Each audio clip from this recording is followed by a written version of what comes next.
Year 1850 को दिखाते हुए इस मूवी का स्टार्ट होता है। वहीं पर हमें एक राइटर दिखाया जाता है जो कि काफी फेमस था। वो राइटर इस जगह का नहीं था बल्कि वो यहाँ पर किसी से मिलने आया था। वो राइटर एक घर के डोर पर नॉक करता है, लेकिन उस घर में जो लेडी रहती थी वो उस राइटर को वापस जाने के लिए बोलती है, क्योंकि वो समझ रही थी कि शायद वो कोई कस्टमर होगा। लेकिन वो राइटर उस लेडी को अपने बारे में इंट्रोड्यूस करवाता है कि मैं एक राइटर हूँ, ना कि कोई कस्टमर। वो लेडी फौरन समझ जाती है और दरवाजा खोलकर उस राइटर को अंदर बुला लेती है। वो राइटर इस घर में इस लेडी के हस्बैंड से मिलने आया था और इस लेडी के हस्बैंड का नाम थॉमस था, जो कि एक बूढ़ा इंसान था। यहाँ पर वो राइटर उस बूढ़े आदमी यानी थॉमस से कोई स्टोरी सुनने आया था, लेकिन जैसे ही वो राइटर थॉमस से मिलता है, थॉमस उसकी इंसल्ट करने लगता है कि क्या तुम पागल हो, इतनी दूर से सिर्फ मुझसे मिलने आए हो। लेकिन वो राइटर थॉमस के गुस्से को इग्नोर करता है। वो थॉमस को कहता है कि मैं आपके पास एक कहानी सुनने आया हूँ। यहाँ पर वो राइटर थॉमस को पैसों की ऑफर भी करता है कि अगर आप मुझे वो कहानी सुना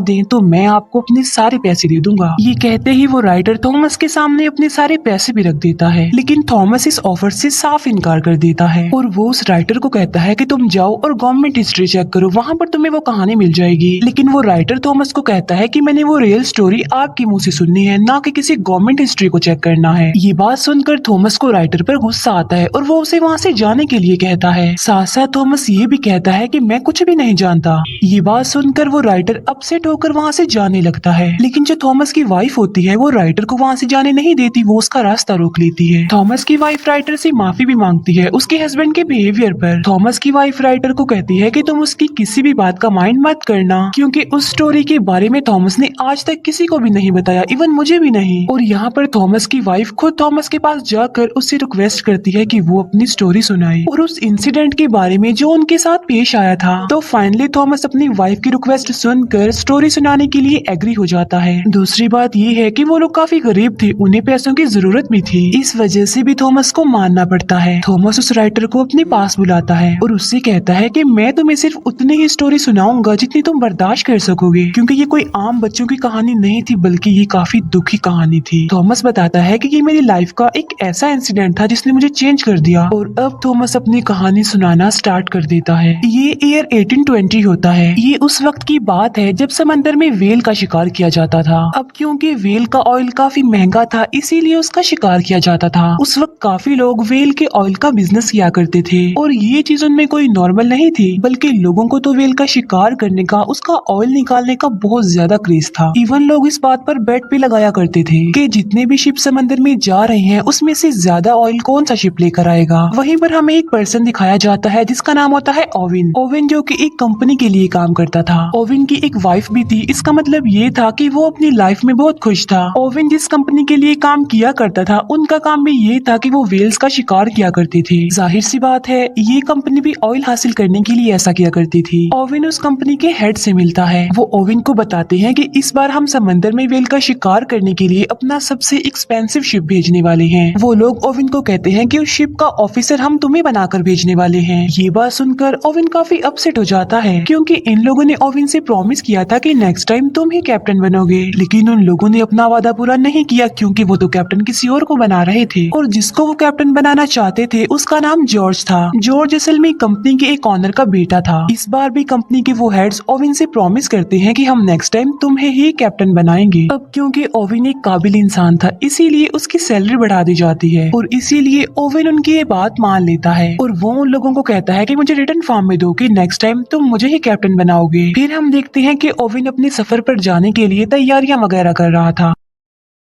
ओवेन की वाइफ उसके जाने पर ज्यादा खुश नहीं थी। वो ओवेन को कहती है कि तुम मुझसे प्रॉमिस करो कि तुम सही सलामत जल्द से जल्द वापस आओगे। ओवेन की वाइफ उसे एक लॉकेट भी पहना देती है ताकि ओवेन को उसका ये प्रॉमिस याद रहे। इसके बाद हमें वही लड़का जॉर्ज दिखाया जाता है जो कि कैप्टन था। वहीं पर जॉर्ज का फादर भी था। जॉर्ज का फादर उसे कहता है कि बेटा जाओ और कामयाब होकर ही वापस आना। फिर वो सब लोग जिन्होंने शिकार पर जाना था वो एक जगह पर आकर इकट्ठा हो जाते हैं। उन लोगों को भेजने के लिए वहाँ पर सिटी के काफी लोग भी आए होते हैं। वहीं पर हम हमें एक यंग लड़का दिखाया जाता है जिसका नाम होता है थॉमस। जी हाँ, बिल्कुल ये वही यंग थॉमस है जो हमें स्टोरी सुना रहा है, जो कि अब बूढ़ा हो गया है। थॉमस जो कि शिकार के लिए फर्स्ट टाइम जा रहा था समंदर में। उसी शिप पर ओविन का बचपन का फ्रेंड भी था और उसके बाकी फ्रेंड्स भी थे और साथी थे। इसके बाद ओविन और कैप्टन जॉर्ज एक दूसरे से मिलते हैं और बस यहीं से उन दोनों की नोकझोंक शुरू हो जाती है, क्योंकि जॉर्ज अपने कैप्टन होने का रोब ओविन पर जमा रहा था। लेकिन ओविन तो कुछ भी नहीं कर सकता था क्योंकि जॉर्ज कैप्टन था और उसे उसके अंडर ही काम करना था। फिर ये लोग अपने सफर पर चल पड़ते हैं और थोड़ी ही दूर जाते ही शिप में खराबी हो जाती है। ऐसा फील हो रहा था कि जैसे शिप एक जगह पर फंस गया हो। लेकिन यहाँ पर ओविन अपने स्किल्स का इस्तेमाल करके उस डिफिकल्ट कंडीशन को टैकल करता है बहुत अच्छे से। अब जाहिर सी बात है ओविन ऐसा इसलिए कर पाया क्योंकि वो बहुत ज्यादा एक्सपीरियंस था। लेकिन जो कैप्टन जॉर्ज था वो ऐसा बिल्कुल भी नहीं था। मतलब ये कि उसमें कोई भी ऐसी स्किल्स ऐसी एबिलिटीज नहीं थी। इसीलिए जब वो ओविन की एबिलिटीज ये स्किल्स देखता है तो वो जेलस हो जाता है ओविन से और इस बात का बदला वो रात को डिनर पर ओविन से लेता है। जॉर्ज ओविन की काफी इंसल्ट करता है कि तुम गरीब हो और सिर्फ एक फार्मर के बेटे हो। अब क्योंकि ओविन से ये इंसल्ट बर्दाश्त नहीं हो रही थी और वो कुछ कर भी नहीं सकता था, इसीलिए वो वहाँ से उठकर चला जाता है और अपने साथियों को कहता है कि हमने कल सुबह जल्दी उठना है। उस शिप पर हम ये बात नोटिस करते हैं कि गरीब लोगों को ज्यादा इम्पोर्टेंस नहीं दी जाती थी, बल्कि उन्हें हमेशा छोटा ही समझा जाता था। नेक्स्ट डे जॉर्ज फिर से ओविन को ऑर्डर लगाने लगता है। अब ना चाहते हुए भी ओविन को जॉर्ज का ऑर्डर मानना ही पड़ता था। लेकिन फिर तभी ओविन का ध्यान एक समुद्री तूफान पर जाता है। वो ये बात जॉर्ज से शेयर करता है कि आगे समुद्री तूफान है, हमारे लिए खतरा है, इसीलिए हमें शिप को वापस मोड़ लेना चाहिए। लेकिन जॉर्ज ओविन की ये बात नहीं मानता और शिप को तूफान में ही ले जाने का ऑर्डर दे देता है। और जब वो लोग तूफान में एंटर करते हैं तो वो लोग वहाँ पर फंस जाते हैं। तूफान में भी ओविन चिल्ला रहा होता है कि शिप को वापस मोड़ लिया जाए जल्दी से। लेकिन जॉर्ज अभी तक अपनी जिद पर ही अड़ा हुआ था और वो शिप को और ज्यादा तूफान के अंदर ले जाता है। ऐसा करने से उनके लिए काफी खतरा था, उनकी जान का खतरा, शिप डूबने का खतरा। लेकिन किसी तरह करके वो तूफान से बाहर आ जाते हैं। इसके बाद जॉर्ज ओविन को कहता है कि तुम सबके सामने मुझसे सॉरी बोलोगे और हम इस शिप को वापस अपने आइलैंड पर लेकर जाएंगे। इसका मतलब ये है कि हम वेल का शिकार किए बगैर ही यहाँ से वापस चले जाएंगे। लेकिन यहाँ पर ओविन जॉर्ज को काफी समझाने की कोशिश करता है कि देखो, सिचुएशन को समझने की कोशिश करो, हम वापस खाली हाथ नहीं जा सकते क्योंकि ये बहुत सारे लोगों की जिंदगियों का सवाल है। वो लोग हमारा इंतजार कर रहे हैं कि हम तेल लेकर ही वापस लौटेंगे। और यहाँ पर ओविन जॉर्ज को राजी कर लेता है। इसीलिए वो लोग वापस जाने की बजाय अपने सफर के लिए आगे बढ़ते हैं। इसके बाद हमें डायरेक्ट 3 महीने बाद का सीन दिखाया जाता है और वो लोग एक ऐसी जगह पर पहुंच जाते हैं जहाँ पर उन्हें बहुत सारी वेल्स मिल जाती हैं। वो लोग वेल्स का शिकार करने के लिए अपनी बोट पर ही निकल जाते हैं। तभी ओविन एक वेल पर अटैक कर देता है और वो वेल पहले तो बचने की काफी कोशिश करती है लेकिन फिर वो मर जाती है। बाद में वो लोग उस वेल को शिप पर ले आते हैं और वो लोग उसका तेल निकालने लग गए। उन लोगों ने अब वेल के अंदर भी तो किसी को भेजना ही था। अब क्योंकि थॉमस साइज में काफी छोटा था इसीलिए ओविन वेल के अंदर थॉमस को भेजता है। फिर शिकार किए उन्हें काफी दिन गुजर जाते हैं लेकिन अब उन्हें कोई भी शिकार नहीं मिल रहा था। और मुसीबत की बात तो ये थी कि उनके खाने का सामान भी खत्म हो रहा था। अब क्योंकि वो लोग ज्यादा आगे तक नहीं गए थे इसीलिए वो बीच में एक आइलैंड पर रुक जाते हैं। वहीं पर वो लोग एक कैप्टन से मिलते हैं और वो भी वेल के शिकार के लिए ही वहाँ पर आया था। वो सब लोग उस आदमी से मिलते हैं और वो उन लोगों को अपने शिकार की आखिरी कहानी सुनाता है।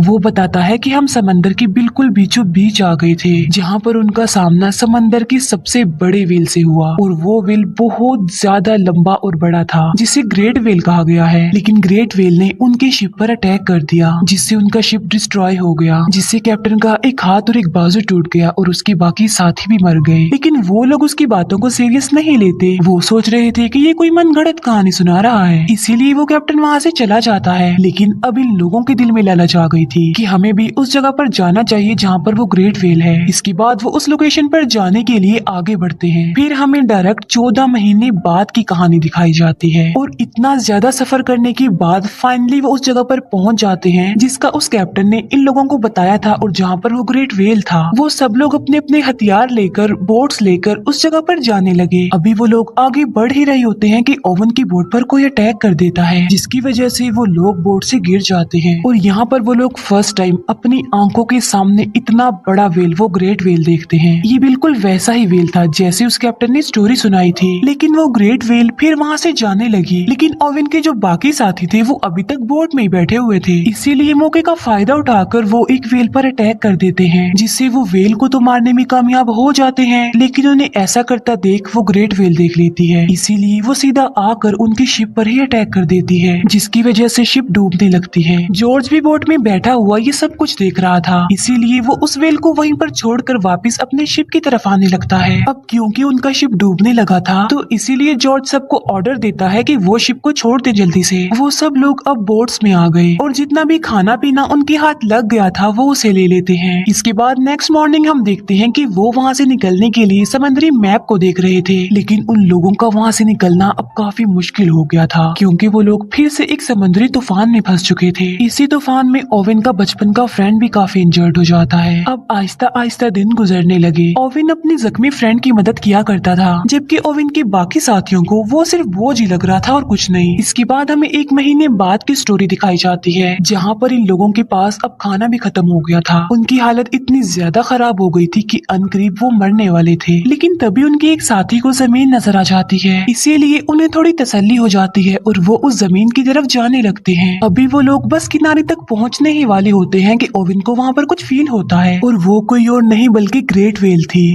जो कि उन सारी बोट से टकरा जाती है और उनकी बोट्स टूट जाती हैं। तब वो लोग समंदर की लहरों के साथ किनारे तक पहुंच जाते हैं, और अब उन लोगों की हालत किसी जानवर से कम तो नहीं थी। यानी आइलैंड पर आकर उन्हें जो कुछ भी मिलता जा रहा था वो उसे ही खा रहे थे जिंदा रहने के लिए। फिर जॉर्ज अपने साथियों को आग जलाने के लिए बोलता है, जिससे होगा ये कि अगर समंदर में कोई शिप होगा तो वो उन लोगों को देख लेगा और उन्हें वहाँ से ले जाएगा। जहाँ पर वो लोग रह रहे थे वो एक बंजर आइलैंड था, वहाँ पर कोई आबादी नहीं थी। फिर एक दिन खाने की तलाश में उन्हें उस आइलैंड पर एक केव मिल जाती है, जिसके अंदर बहुत सारे लोगों के स्केलेटन्स पड़े हुए थे। इसका मतलब ये है कि वहाँ पर पहले भी लोग आकर फंस चुके थे, लेकिन उनकी हेल्प के लिए कोई नहीं आया। इसीलिए वो लोग सोच रहे थे कि वो भी एक दिन उन्हीं लोगों की तरह मर जाएंगे। फिर वो लोग वहाँ से निकलने का फैसला करते हैं और अपनी टूटी हुई बोट्स को रिपेयर करने लगते हैं। उनमें से कुछ लोग आइलैंड पर रहने का ही डिसाइड करते हैं, और उन लोगों में ओवेन का बचपन का फ्रेंड भी शामिल था। लेकिन जाते जाते ओवेन अपने फ्रेंड से प्रॉमिस करके जाता है कि मैं तुम्हारे लिए हेल्प जरूर लेकर आऊंगा।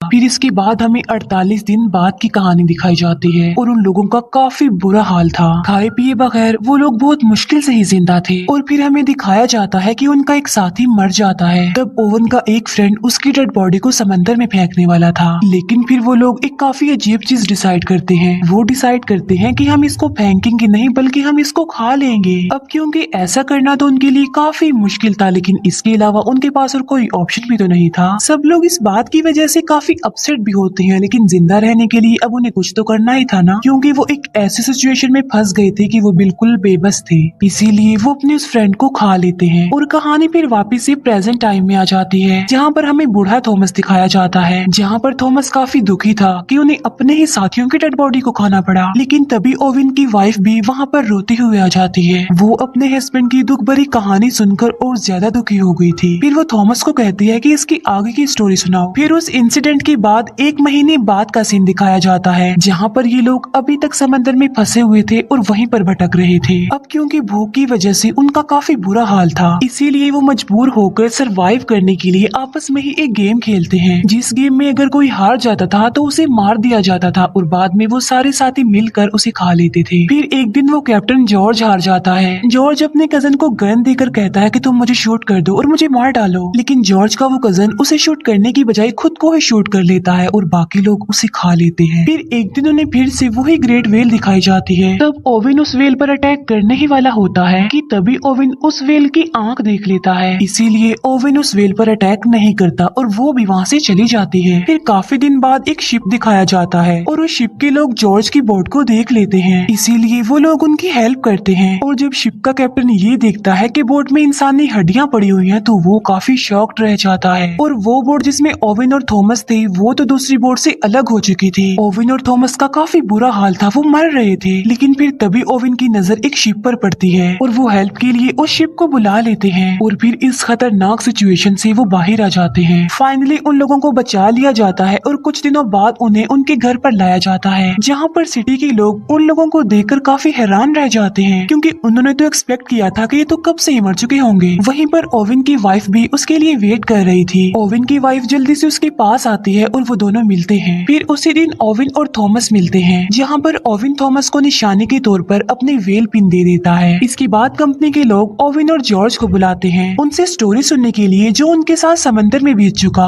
अब क्योंकि उनकी बात पर बिलीव तो किया जाने वाला नहीं था, इसीलिए ओविन वहाँ से जाने लगता है। ओविन जाते जाते जॉर्ज को कहता है कि तुम अपने कैप्टन होने का फर्ज अदा कर दो, इन्हें सब कुछ सच सच बता दो। जहाँ पर जॉर्ज पहले तो झूठ बोलता है लेकिन फिर वो सारी बात सच बता देता है। लेकिन कंपनी के जो लोग होते हैं वो कोई मनगढ़ंत कोई झूठी कहानी ही बता देते हैं। इसके बाद हमें फिर से ओविन दिखाया जाता है। अब क्योंकि ओविन को अ काइंड ऑफ नई जिंदगी मिली थी, इसीलिए वो अपनी न्यू लाइफ का बड़े अच्छे से स्टार्ट लेता है और वादे के मुताबिक उसने उस आइलैंड पर अपने फ्रेंड के पास कोई बोट भी भेज दी। लेकिन अब काफी देर हो चुकी थी क्योंकि ओविन का फ्रेंड मर चुका था और यहाँ पर थॉमस की कहानी कंप्लीट हो जाती है। कहानी सुना देने के बाद थॉमस उस राइटर से पूछता है कि क्या तुम इस कहानी को दुनिया के सामने लाओगे, जिस पर राइटर कहता है कि जी हाँ, लेकिन मैं इस स्टोरी को एक ऐसा मोड़ दूंगा जो कि रियल इंसिडेंट पर बेस्ड होगी। इसके बाद हमें काफी महीनों बाद का सीन दिखाया जाता है, जहाँ पर हम देखते हैं कि उस राइटर ने बुक लिख दी और वो काफी फेमस भी हो गया। और इसी के साथ ही ये मूवी यहीं पर एंड हो जाती है। Thank you for watching.